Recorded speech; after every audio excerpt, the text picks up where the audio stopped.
What's up, guys? I'm here with Chase, who's done over 10,000 in 1 month selling on Amazon. In this video, he's going to give you 5 tips to dominate selling books on Amazon in 2025.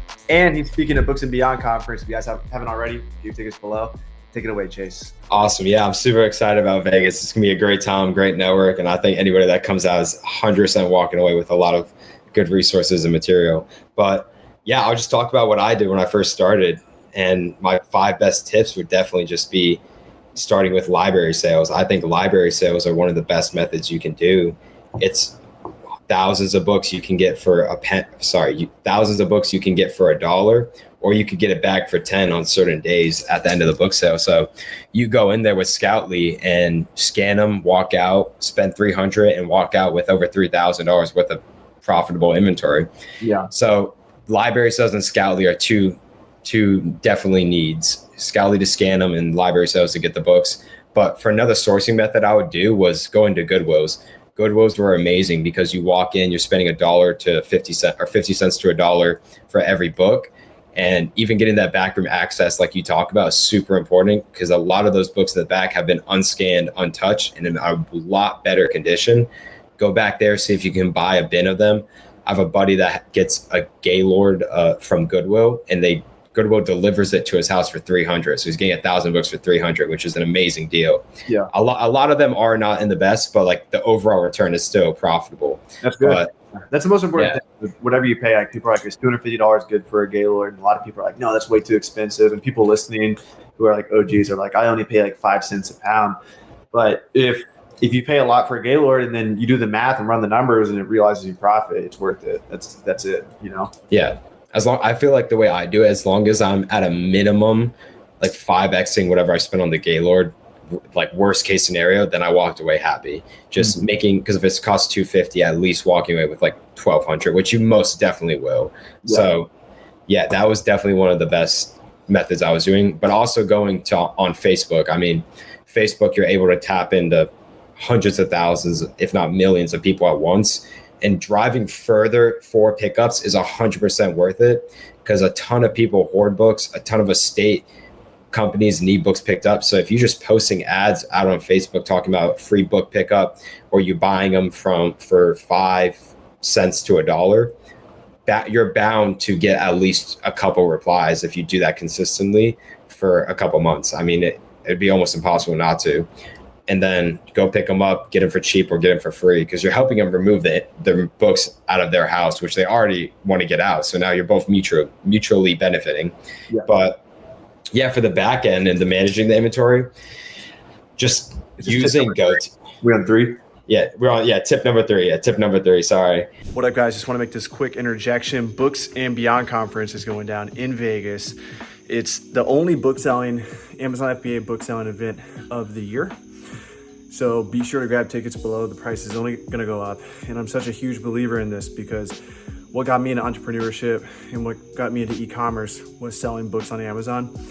And I remember back in 2018, I went to my first ever book selling conference. It doesn't exist anymore, but my mentor put it on and it changed my life. I met millionaires. I met people crushing it selling books. I met people crushing it selling other products, and it just completely shifted my mindset. So one of the best gifts you can give yourself is surround yourself by other people crushing it.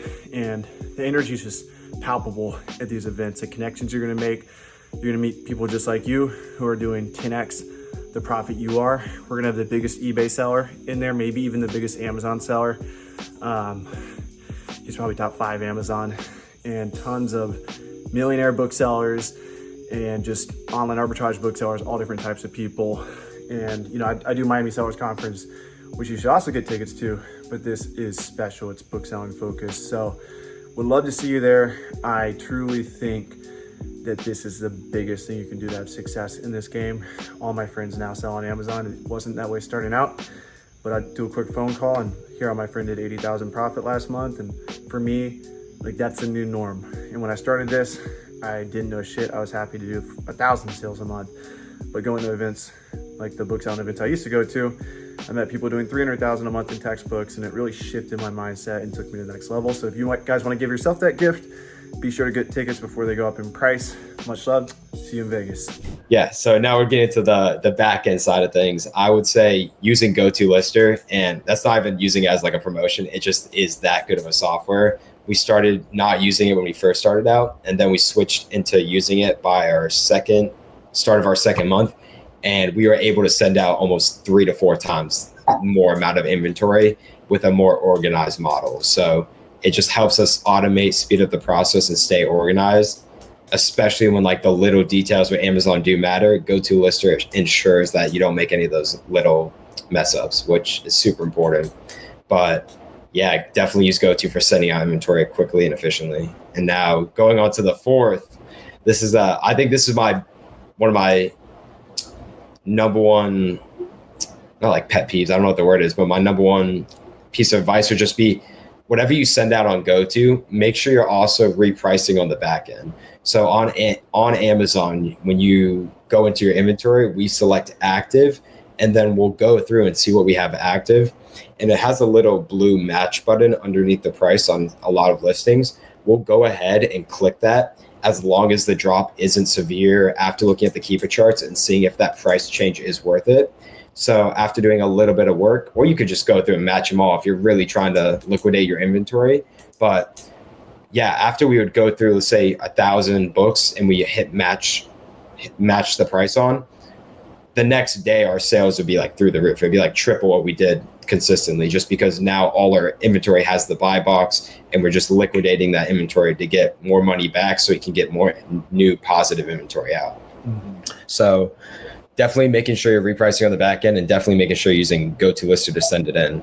But for the fifth and final, like, best piece of advice is the little wins really add up. And I know that's so cliche, but if you only have an hour or two per week, it might not be a lot, but over time, if you do that for a year, that really compounds and that really pays dividends, because a lot of the inventory we're sending anyway will sit there a while. So if you can only do a little bit of work, then just throughout the year, you're just going to be making a little bit of money every single day. And then you might even start being able to put even more time into it. Next thing you know, you just got a whole business running, sending out books, sending out products, etc. But yeah, just a little bit of time, an hour to two a day, or even if you did an hour to two a week, really does make a difference in your sales, and will 110% grow your business to where you want it to go. Yeah. Sweet. So, yeah. Sorry. Yeah, that was 5. Awesome. Well, I appreciate you, brother. We'll link you below. Can people reach out to you on IG if they got questions? Slide in the DMs. Yeah. My Instagram is Chase_B_Davis, and my YouTube is linked down below as well. Heck yeah. If you guys can learn one thing from Chase, it's dive in head first. Don't be afraid. Yep. I think that's one thing that like people with higher testosterone levels have, is like we have that optimism that it's all going to work out. And so you'll see us at library sales as complete beginners unloading like so many boxes that we probably shouldn't be taking. But eventually you're going to learn. You're going to learn much faster than the one who's scared to take any action. So get your feet wet. Don't be in this business. You're not going to lose too much money if you buy 100 bad books or even 1,000. You're not out too much. And the books that are profitable are going to make up for it. So I challenge you guys to take action. Good luck on your Amazon selling journeys, and reach out to Chase if you got any questions.